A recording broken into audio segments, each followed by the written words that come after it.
ओम शांति 10/5/2024 प्रातः मुरली। ओम शांति बाप दादा मधुबन। ओम शांति मीठे बाप दादा, मीठे बच्चे, अंजे मीठे बाबा। बाप समान रहम दिल बनो, रहम दिल बच्चे सबको दुखों से छुड़ाकर पतित से पावन बनाने की सेवा करेंगे।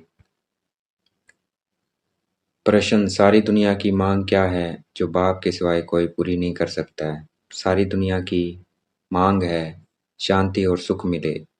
सभी बच्चों की पुकार सुनकर बाप आते हैं। बाबा बेहद का है, इसलिए उसे बहुत फुरना है, चिंता है कि मेरे बच्चे कैसे दुखी से सुखी बने। बाबा कहते हैं, बच्चे, पुरानी दुनिया भी मेरी है, मेरे ही सब बच्चे हैं, मैं आया हूँ सबको दुखों से छुड़ाने। मैं सारी दुनिया का मालिक हूँ, इसे मुझे ही पति से पावन बनाना है। तो देखना है अपने को आत्मा, शिव बाबा को देखना है, आत्म अभिमानी होके बैठना है और मुरली सुननी है, शिव बाबा को देखना है। ओम शांति। बाप पावन बना रहे हैं बच्चों को, तो जरूर बाप से प्यार चाहिए। पावन बना रहे हैं तो उसके साथ कनेक्शन चाहिए, प्यार चाहिए।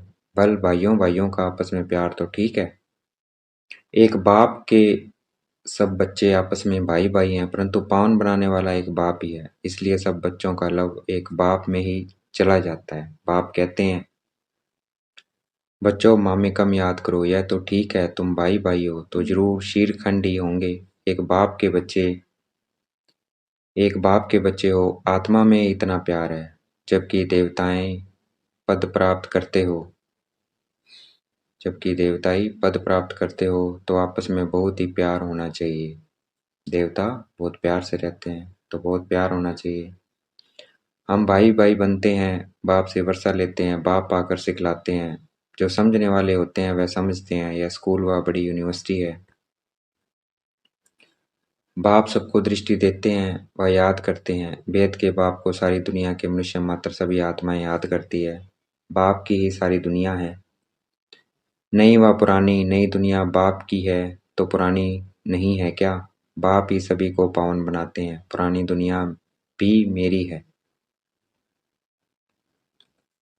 पुरानी दुनिया भी बाबा की है, लेकिन पतित कौन बना देता है उसको? रावण बना देता है।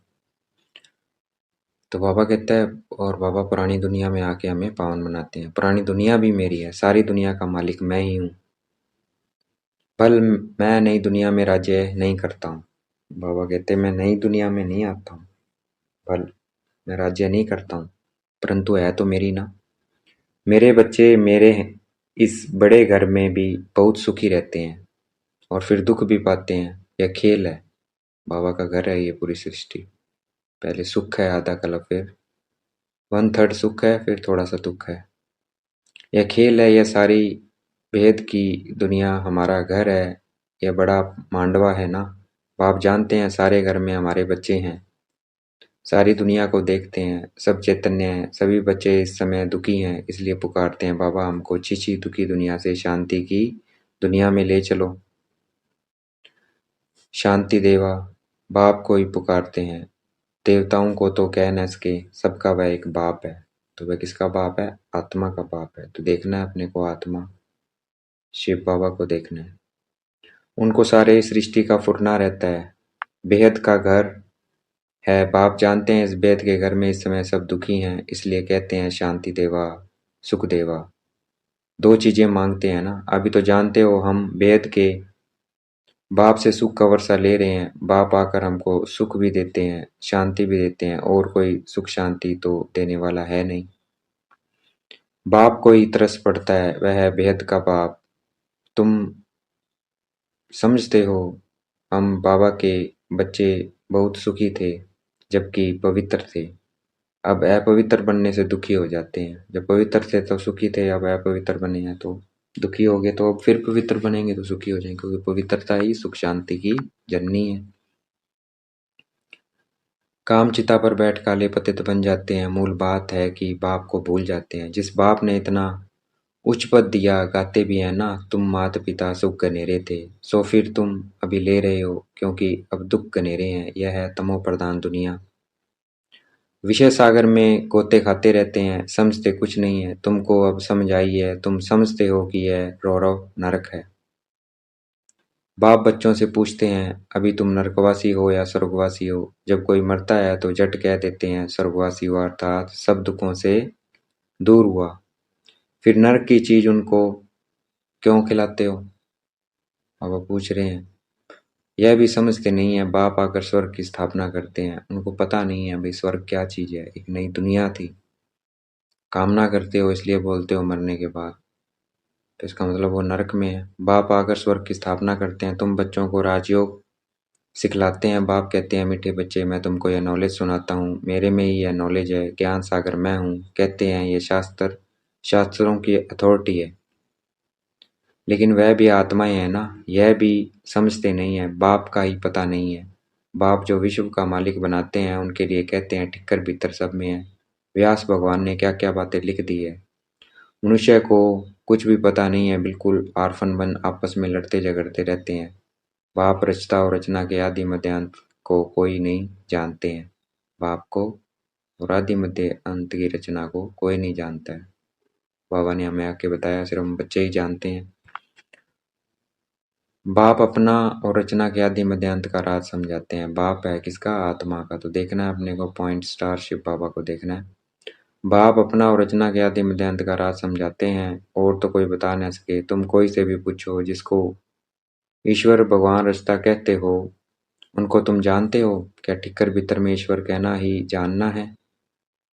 जानते हो भाई, उसको ठिक्कर भीतर में कहना क्या उसको जानना है? पहले अपने को तो समझो भाई, तुम परमात्मा को न समझ के पहले अपने को समझो भाई, तुम कौन हो। मनुष्य तमो प्रधान है तो जानवर आदि सब तमो प्रधान है। मनुष्य सतो प्रधान है तो सब सुखी बन जाते हैं। जैसे मनुष्य वैसा उनका फर्नीचर भी होता है। साहूकार लोगों का फर्नीचर भी अच्छा होता है। तो तुम तो बिल्कुल सुखी विश्व के मालिक बनते हो, तो तुम्हारे पास हर चीज सुखदाई है। वहां दुखदाई कोई चीज होती नहीं है। यह नरक है ही ये नरक है ही गंदी दुनिया। बाप आकर समझाते हैं भगवान तो एक ही है, वही पतित पावन है। स्वर्ग की स्थापना करते हैं, देवताओं की महिमा भी गाते हैं, सर्वगुण संपन्न। देखेंगे अपने को पॉइंट स्टार शिव बाबा को देखेंगे।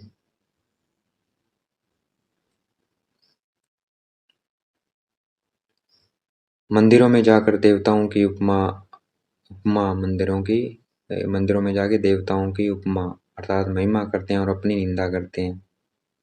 वे आप तो सर्वगुण संपन्न हो, हम नीच पापी हैं। क्योंकि सभी भ्रष्टाचारी हैं, क्योंकि पतित हैं, अपवित्रता से जन्म हुआ है, तो सब भ्रष्टाचारी हैं। श्रेष्ठाचारी स्वर्गवासी तो यह लक्ष्मी नारायण है, जिनकी सब पूजा करते हैं। सन्यासी भी करते हैं, सतयुग में ऐसे नहीं होता है। तुम्हारा सन्यास है बेद का। बेद का बाप आकर बेद का सन्यास कराते हैं, वह है हठ योग। हद का सन्यास, वह धर्म ही दूसरा है। बाप कहते हैं तुम अपने धर्म को भूल कितने धर्मों में घुस पड़े हो। अपने भारत का नाम ही हिंदुस्तान रख दिया है और फिर हिंदू धर्म कह दिया है।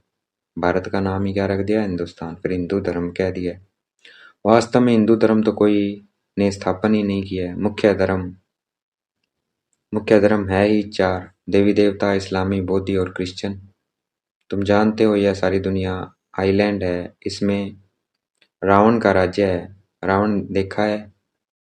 पूछ रहे हैं। और जिनको घड़ी घड़ी जलाते हैं, ये सबसे पुराना दुश्मन है, क्योंकि ये दुख दे रहा है। 5 विकार हैं, पता है नहीं, लेकिन जलाते रहते हैं।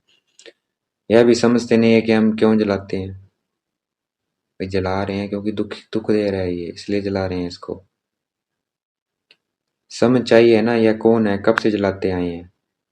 समझते हैं परंपरा से। अरे उनका भी कोई हिसाब तो चाहिए ना, तुमको कोई जानते ही नहीं हो। तुम हो ब्रह्मा के बच्चे, तुमसे कोई पूछे तुम किसके बच्चे हो, अरे हम ब्रह्मा कुमार कुमारियां हैं, तो उनके बच्चे ठहरे ना। ब्रह्मा किसका बच्चा है? शिव बाबा का। हम उनके पोतरे ठहरे, शिव बाबा के पोतरे। सभी आत्माएं उनके बच्चे हैं। फिर शरीर में पहले ब्राह्मण बनते हैं।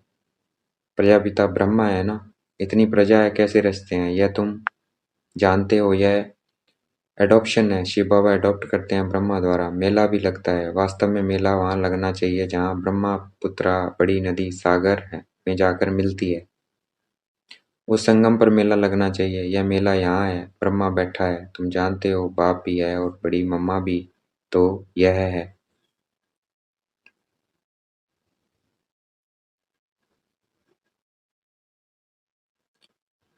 परंतु मेल है, इसलिए मम्मा को मुकर्रर किया जाता है कि तुम इन माताओं को संभालो। बाप कहते हैं मैं तुमको सदगति देता हूँ। तुम जानते हो यह देवताएं हैं डबल हिंसक, क्योंकि वहाँ रावण होता ही नहीं है। भक्ति से होती है रात, ज्ञान से दिन। ज्ञान सागर एक बाप ही है, उनके लिए फिर कह देते हैं सर्वव्यापी। बाप ही आकर यह समझाते हैं और बच्चों को ही समझाते हैं। शिव भगवान वाच है ना। शिव जयंती मनाते हैं तो जरूर कोई में आते हैं, कहते हैं मुझे प्रकृति का आधार लेना पड़ता है। मैं कोई छोटे बच्चे का आधार नहीं लेता हूँ, प्रकृति का आधार लेता है, परंतु छोटे बच्चे का नहीं लेता हूँ। श्री कृष्ण तो बच्चा है ना। मैं तो उनके बहुत जन्मों के अंत में 100 वानप्रस्थ अवस्था में प्रवेश करता हूँ। कृष्ण जी के बहुत जन्मों के यानी 84 जन्म में जब उनकी वानप्रस्थ अवस्था होती है तब मैं उनमें प्रवेश करता हूँ। वानप्रस्थ अवस्था के बाद ही मनुष्य भगवान को सिमरन करते हैं, परंतु भगवान को यथार्थ कोई भी जानते नहीं है। तब बाप कहते हैं यदा यदा हि धर्मस्य ग्लानिर्भवति भारत अभ्युत्थानं धर्मस्य तदानीं सृजाम्यहम्।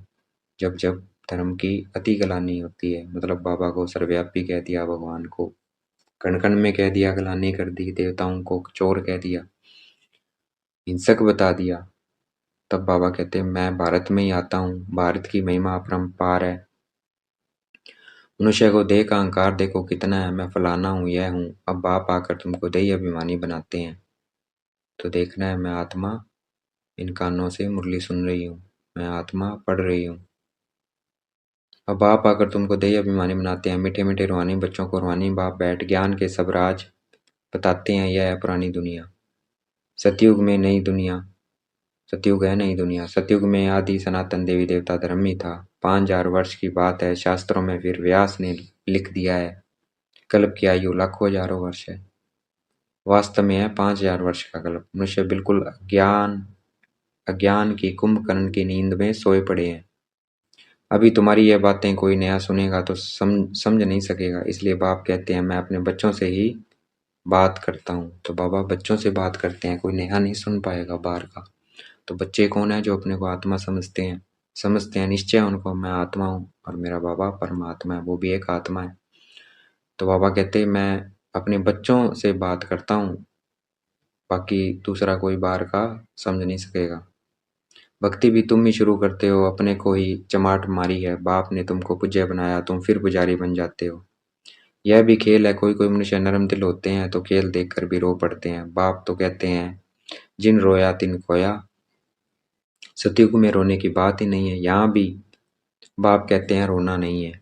बाबा क्या कहते हैं? रोना नहीं है। रोते हैं द्वापर कलयुग में, सतयुग कभी रोते नहीं है। पिछाड़ी में तो किसी को रोने की फुर्सत ही नहीं रहेगी। अचानक मरते रहेंगे, हाय राम भी नहीं कह सकेंगे।